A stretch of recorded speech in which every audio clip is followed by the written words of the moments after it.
Okey, alhamdulillah rezeki di waktu hujan. Kita dah niat lama dah nak ambil ni. Tengok apa dia. Nampak tak? Ini basikal lama yang arwah Tok Wan satu ketika dulu ni. Dia balik duduk kat sini lama dah.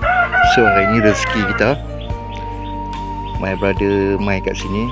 Dia dah ambil simpan lama dah. Kita dah niat lama dah nak ambil ni, nak buat nak pulihkan balik, dan kita nak simpan lah.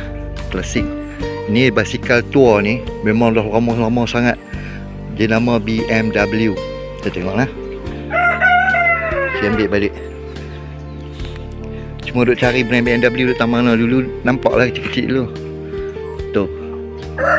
Hercules. Mana? Hercules Britannia punya ni kan. Tu. Dia punya aksesori dia semua ada lagi.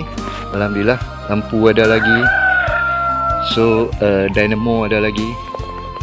Walaupun kita fokus main business untuk ternakan ayam apa semua, yang ni kita nak dalam masa yang sama untuk ada vibe-vibe klasik lah kan.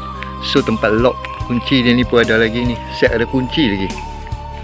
Tu kunci ada lagi. Nampak tak? Wah, kenangannya ya Allah. Ni hak arwah Tok Wan di kampus Sungai Derian satu ketika dulu ni. Gerak ni dah 7 tahun dah. So nampak, kita panggil basikal Garrett tua kat sini. Ataupun dia ada satu lagi, hak muda ada satu lagi kan, ni Garrett tua. Tu semua ada lagi tu.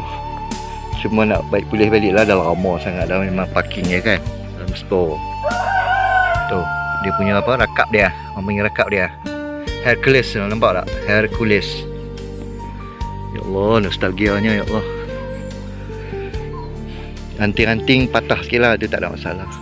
Dia tak ada masalah. Memang tak akan dapat dah apa, item-item yang macam ni. So ada satu lagi item yang rare, memang kenangan kita membesar dengan dia juga. Nanti kita akan buat satu video lagi untuk tunjuk, untuk kita nak letakkan dekat farm, bagi nampak betul-betul klasiknya. So nanti kita akan share satu item lagi. Siapa nak nanti boleh komen lah.